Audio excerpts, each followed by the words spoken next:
guess what? It's me, Demetrius, and I am here in Antarctica, which is, oh my goodness, you see my shirt? Can you see that? I did it. Finally, I made it to all 7 continents, and this was our final trip. And while on this trip, I met Jonathan. Hey, and he's from Georgia. Yes, ma'am. And they had a lotto system to get chosen to camp on Antarctica. Edwin and I put our names in, and we were first on the waiting list. But Jonathan was fortunate enough to be able to do that on Damoy Island. Yes. That's where, or Damoy Point. Damoy Point. Yes. Damoy Point. So, what was the temperature? Do you know what temperature it was that night? That night I think we got down to about 5 Celsius, so probably around 40 degrees. Okay. Wasn't too bad. That's like polar bear camping in the States. Yeah. That's what they would call it. That's if you like in a scouting group or something. It's like if you get down that low. So that's actually doable. It's feasible. I wouldn't say doable. So what were the tents like? Well, they were definitely high tech, windproof, waterproof. They definitely showed us how to do it right before we went out there. So if we had any issues during the night, we could go out there and troubleshoot it ourselves because we're pretty much left to our own devices to do that. But yeah, I feel like they definitely took care of us with all the equipment that we needed. They told us what to dress for at nighttime, so we're not too hot or too cold. So yeah, I think it was a really nice experience. What were the sleeping bags like? We had the cocoon style. They were rated to I think negative 25 degrees Celsius. So yeah, they were really comfy. They gave us an added little silk sheet to go inside of it to make it so you're I know. But it was so it wasn't that coldness of the down on the sleeping bag touching you directly, so had a little bit of a barrier. Okay. And so was it windy out there? What were the conditions like that night? Yeah, I would say the wind was definitely a touch and go type situation. It definitely started to rain probably about an hour into everybody kind of being quiet.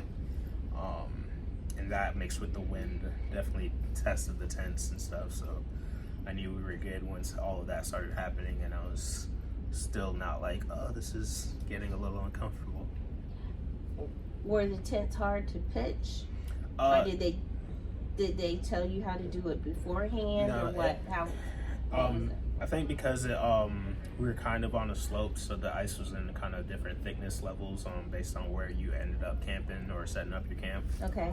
So you kind of had to kind of just test it and see which place was going to stay and which wasn't. They gave us little shovels we could use to kind of hammer our sticks down to get them super deep in there. But yeah, they somewhat came by and supervised you to make sure you were kind of doing it tight enough on each angle and stuff. So it was definitely nice. They took care of you. Took care of you.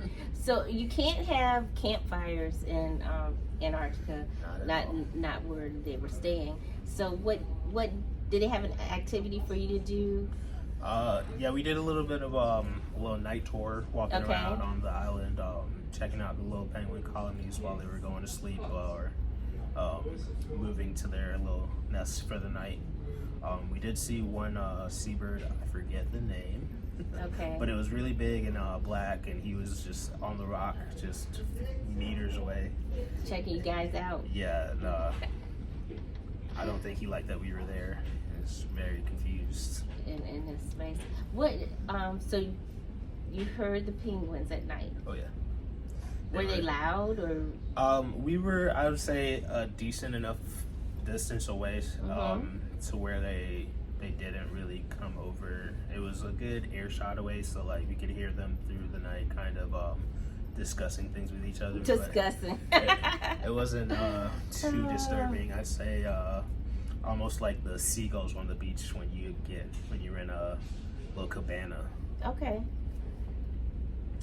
And so would you recommend? Do you think it was worth it? Would you recommend it to someone? Yeah, definitely. I will admit that at first, I did not want to do this. Okay. My roommate was her number one choice to do.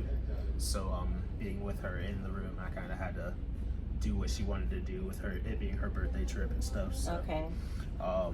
But yeah, after having done it and experienced it, I'd definitely say if I were to do this entire trip again, I would be looking forward to it a lot more.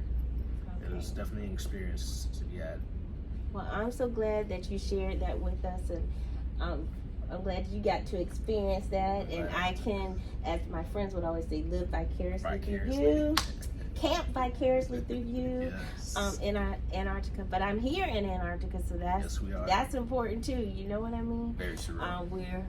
We're blessed to even be here. Oh, yeah. You know, and we're heading back. This was our last day here, and we had a big treat with the snow. Oh, yeah. And seeing all the whales today. So I'll be doing a whole vlog on that. You guys will get caught up on that. But a lot of wildlife. It's been amazing. Very amazing. Spectacular. And it really is a trip of a lifetime. Don't think will come back. Yeah, you know, I might need to win a lottery or two to do that, but I would definitely add it to the bottom of my bucket list again to do this again. But if I did, I said I would probably do something where I fly over. Ooh, yeah. Past the Drake Passage. Maybe a little bit deeper. The Drake Passage, I think, is a nice rite of passage to get here. Well, we had to go back that way tonight. They're calling for 17 to 23 foot waves. Right. Going back. Yeah. Maybe 30. Ricardo said maybe 30 feet waves. But Fingers it's going to be a real experience. We're going to have the Drake shake. Right? Definitely the shake. But I was put pictures in here so you can see the tent set up and the sleeping bag. And thank you so much, Jonathan, for sharing your experience with us. Anytime. All right. We'll catch up with you guys later. Ciao. Here's a map of Damoy Point, the place where we did a landing and where Jonathan and the rest of the crew from our ship camped. This is a view of the area we walked and hiked and got to interact with the penguins earlier in the day before they did their evening camping, which started at 7:45 p.m. That's when they left to go back to the island.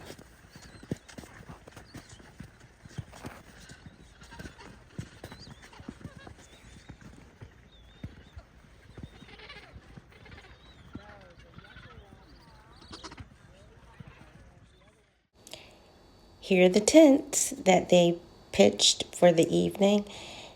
An interior view with the sleeping bag. They also had headlights or headlamps that they used in the evening. And here's the ship as we are sailing off. Left them for the night. Don't forget to like, subscribe, and share. See you on the road.